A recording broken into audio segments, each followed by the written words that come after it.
ಮನದ ಬೈಕೆ ಕನಸಿನ ಕಲ್ಪನೆಯಂತೆ ನನ್ನ ಮೇಲೆ ಪ್ರೀತಿ ಗೌರವ ಇಟ್ಟು ನನ್ನ ಕೊರಳಿಗೆ ಮಾಂಗಲ್ಯ ಕಟ್ಟಿದ್ದೀರಾ. ಇಂಥ ಶುಭ ಸಮಯದಲ್ಲಿ ನನ್ನ ಕೈಯಾರೆ ನಿಮಗೆ ಹಾಲು ಕುಡಿಸುತ್ತೀನಿ, ತೆಗೆದುಕೊಳ್ಳಿ. ಭಾರತಿ, ನವ ದಂಪತಿಗಳಾದ ಮೇಲೆ ಇಂಥ ಸಮಯದಲ್ಲಿ ಸತಿಯಾದವಳು ತನ್ನ ಪತಿಗೆ ಪ್ರಥಮ ರಾತ್ರಿ ದಿವಸ ಪ್ರಥಮ ಕಾಣಿಕೆ ಎಂದು ಹಾಲು ಸಕ್ಕರೆ ಬೆರೆಸಿಕೊಡುವಳು. ಇದರ ಮಹತ್ವ ನಿನಗೇನಾದ್ರೂ ಗೊತ್ತೇ ಭಾರತಿ? ಇಲ್ಲ ಸ್ವಾಮಿ. ನೋಡು ಭಾರತಿ, ಮದುವೆ ಎಂಬುದು ಮಾನವ ಕುಲಕ್ಕೆ ಒಂದು ಹೊಸ ಇತಿಹಾಸವಿದ್ದಂತೆ. ಅಷ್ಟೇ ಅಲ್ಲದೆ ಅದು ಸಂಸಾರಕ್ಕೆ ದ್ವಾರವಾಗಿಲು ಕೂಡ. ಭಾರತಿ, ನೀ ಕೊಟ್ಟ ಈ ಹಾಲು ಸಕ್ಕರೆ ನಮ್ಮ ಬಾಳಿನಲ್ಲಿ, ಬದುಕಿನಲ್ಲಿ, ಪ್ರೀತಿಯಲ್ಲಿ, ಸಂಸಾರದಲ್ಲಿ ಪ್ರತಿಯೊಂದು ಹೆಜ್ಜೆ ಹೆಜ್ಜೆಗೂ ಕೂಡ ಹೊಸ ಜೀವಿಗಳು ಸೇವಿಸುವ ಈ ಹಾಲು ಸಕ್ಕರೆ ಅವರ ಬಾಳಿನಲ್ಲಿ ಸಿಹಿಯಾಗಿ ಪವಿತ್ರವಾಗಿರಲಿ ಅಂತ ಸೂಚಿಸುವ ಸಂಕೇತವೇ ನೀ ಕೊಟ್ಟ ಹಾಲು ಸಕ್ಕರೆ. ಭಾರತಿ, ನೀ ಕೊಟ್ಟ ಹಾಲು ಸಕ್ಕರೆ. ನಿಮ್ಮ ಮಾತಿನಂತೆ ನಿಮ್ಮ ಜೀವನದಲ್ಲಿ ಪ್ರತಿ ಕ್ಷಣಕ್ಕೂ ಹಾಲು ಜೇನಿನಂತೆ ಬಾಳುತ್ತೇನೆ, ತೆಗೆದುಕೊಳ್ಳಿ ಹಾಲು.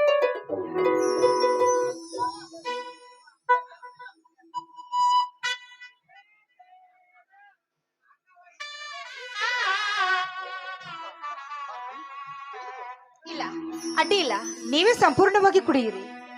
ಭಾರತಿ, ನಾನೇ ಸಂಪೂರ್ಣ ಹಾಲನ್ನು ಕುಡಿದರೆ ಅದು ಸ್ವಾರ್ಥವಾಗುತ್ತದೆ. ನೋಡು, ಅರ್ಧಾಂಗಿ ಎನಿಸಿಕೊಂಡವಳಿಗೆ ಎಲ್ಲದರಲ್ಲಿಯೂ ಕೂಡ ಅರ್ಧ ಪಾಲು ಇದ್ದೇ ಇರುತ್ತದೆ. ಅಂದ ಮೇಲೆ ಈ ಹಾಲಿನಲ್ಲಿಯೂ ಕೂಡ ಅರ್ಧ ಪಾಲು ಇದ್ದೇ ಇರಲೇಬೇಕಲ್ಲ.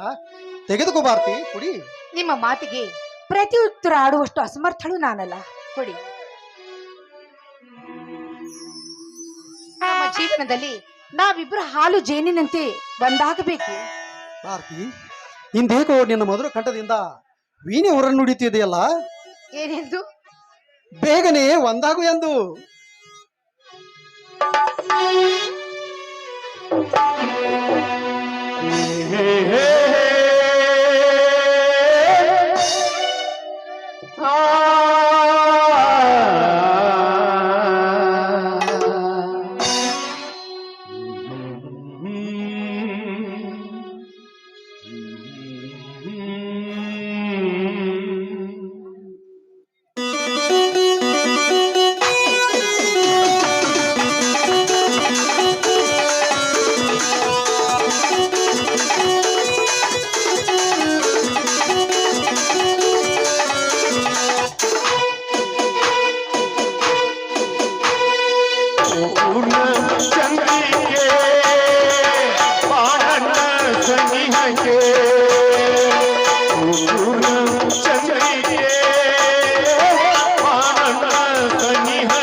ಮನದಲ್ಲಿ ತುಂಬಿದೆ ಪ್ರೀತಿಯ ಸಾಗರ ನೀ ಬಳೆ ಸೇರಲು ಎಂಥ ಸುಂದರ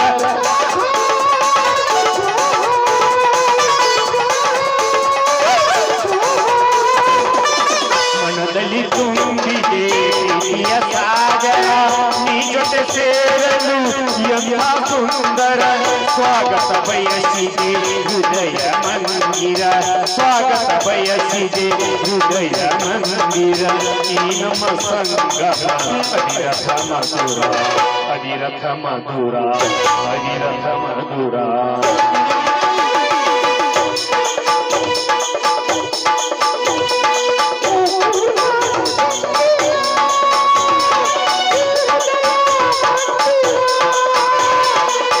ಪೂರ್ಣ ಚಂದ್ರಿಕೆ ಆನಂದ ಸನಿಹಗೆ ಸಾಗರ ನಮ್ಮ ಬಾಳು ಸುಂದರ ಶ್ರೀರಾಮನ ಜಾನಕ್ಕೆ ಆತುರೆ ಸಿಹಿ ಕಾಣಿಕೆ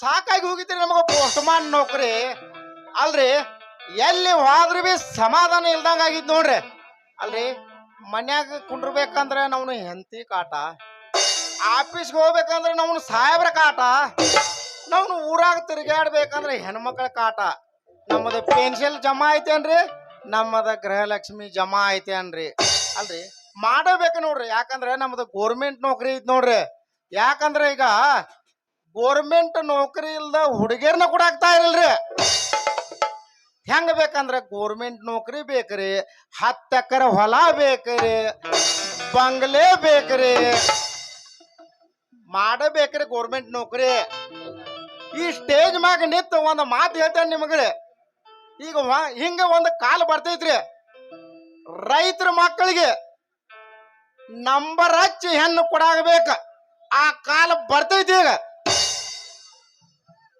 ಇರ್ಲಿ ಬಿಡ್ರಿ ಏನಾರು ಇರ್ಲಿ ನಾವು ಬಂದ್ ಕೆಲಸ ಮಾಡೋಣ್ರಿ ಯಾರು ಇದ್ರನ್ರಿ ಮನ್ಯಾಗ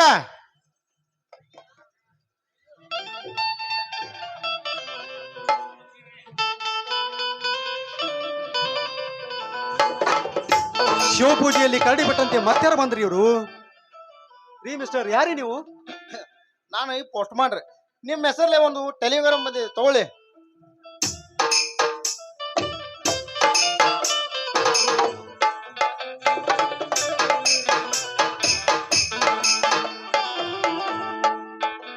ಪ್ರೀತಿಯ ಮಿಲಿಟರಿ ಕ್ಯಾಪ್ಟನ್ ಮಿಸ್ಟರ್ ಮಂಜು ಇವರಿಗೆ ತಿಳಿಸುವುದೇನೆಂದರೆ ನಿನ್ನೆ ರಾತ್ರಿಯಿಂದ ನಮ್ಮ ದೇಶದೊಂದಿಗೆ ಪಾಕಿಸ್ತಾನ ಯುದ್ಧ ಮಾಡುತ್ತಿದೆ ಕಾರಣ ನಿಮ್ಮ ರಜೆಯನ್ನು ರದ್ದುಪಡಿಸಿ ತಕ್ಷಣವೇ ದಿಲ್ಲಿಗೆ ಹೊರಟು ಬರಬೇಕು ಟೆಲಿಗ್ರಾಮ್ ನೋಡಿ ಮುಂದೆ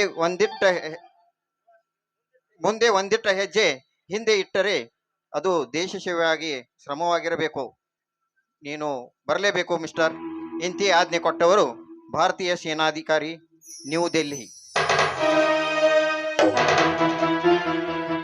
ಏನ್ರಿ ಇವತ್ತೇ ಟೆಲಿಗ್ರಾಮ್ ಬರ್ಬೇಕಾ ನಾಳೆ ಬಂದ್ರೆ ಆಗೋದಿಲ್ವೇ ಭಾರತಿ ಬಂದ್ರೆ ಬರ್ಲಿ ಬಿಡು ನೋಡು ದೇಶಕ್ಕಾಗಿ ನಾವು ಯಾವಾಗಲೂ ಸದಾ ಸಿದ್ಧರಾಗಿ ನಿಂತಿರ್ತೇವೆ ಹಾ ನೋಡು ಇದ್ರ ಚಿಂತೆ ಬೇಡ ನೀನು ಒಳಗಡೆ ಹೋಗಿ ಸೂಟ್ ಕೇಸ್ ರೆಡಿ ಮಾಡ್ಕೊಂಡು ಬಾ ಹೋಗು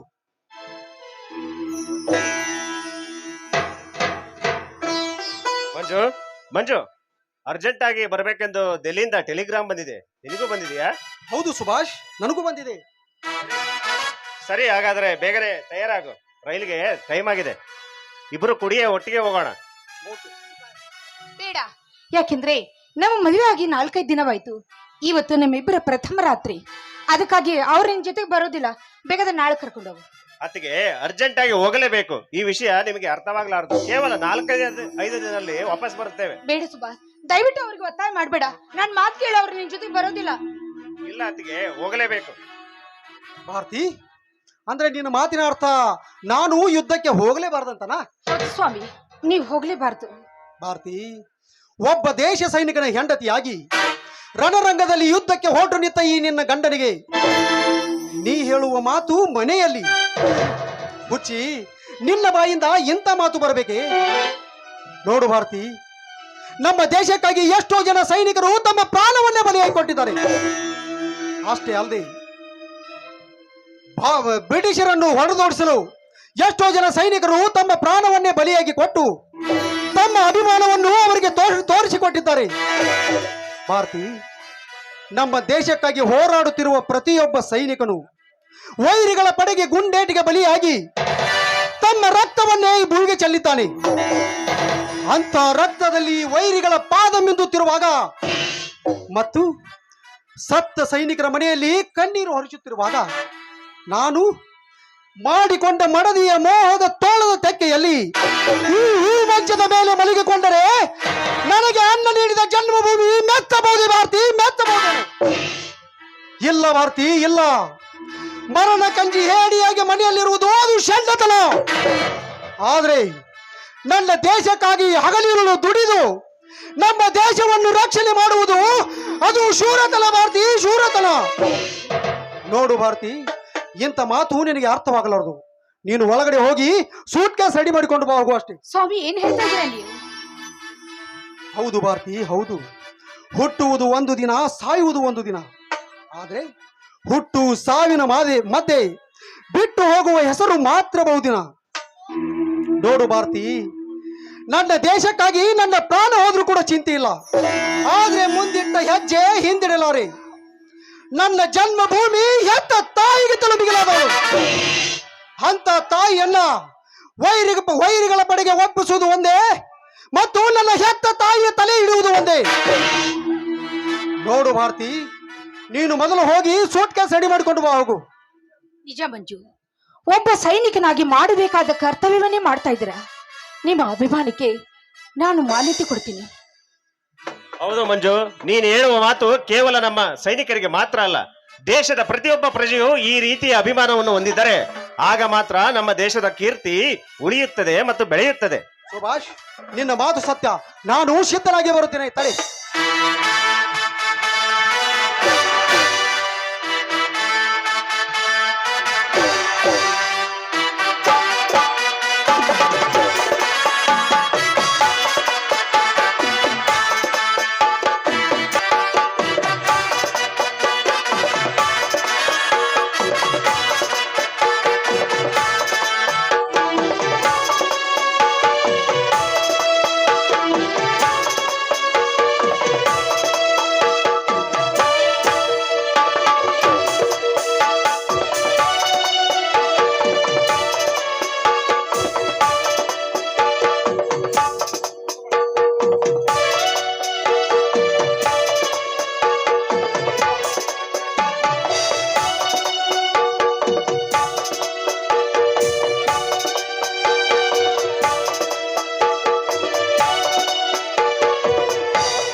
ಮತ್ತೆ ಯಾವಾಗ ಬರ್ತೀರಾ?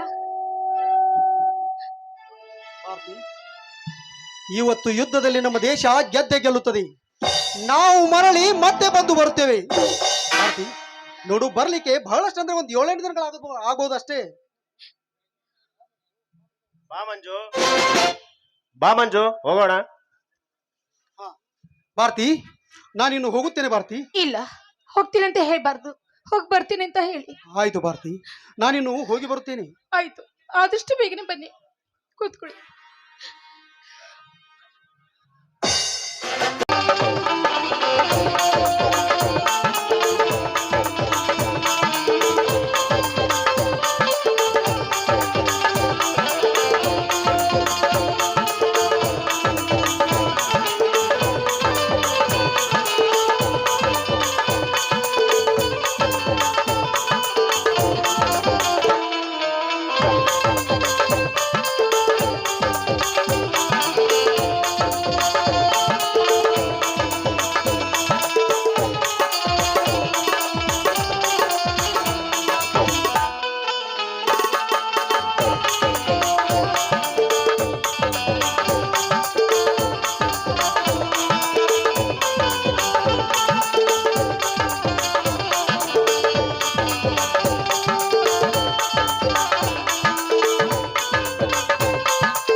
ಪರಮೇಶ್ವರ, ಯುದ್ಧಕ್ಕೆ ಹೋಗಿರುವ ನನ್ನ ಪತಿ ದೇವರಿಗೆ ಯಾವ ತೊಂದರೆ ಆಗದ ಹಾಗೆ ಕಾಪಾಡುವ ಭಾರ ನಿನ್ನೆನೆ ಕೊಡಿದೆಪ್ಪ, ನಿನ್ನೆನೆ ಕೊಡಿದೆ.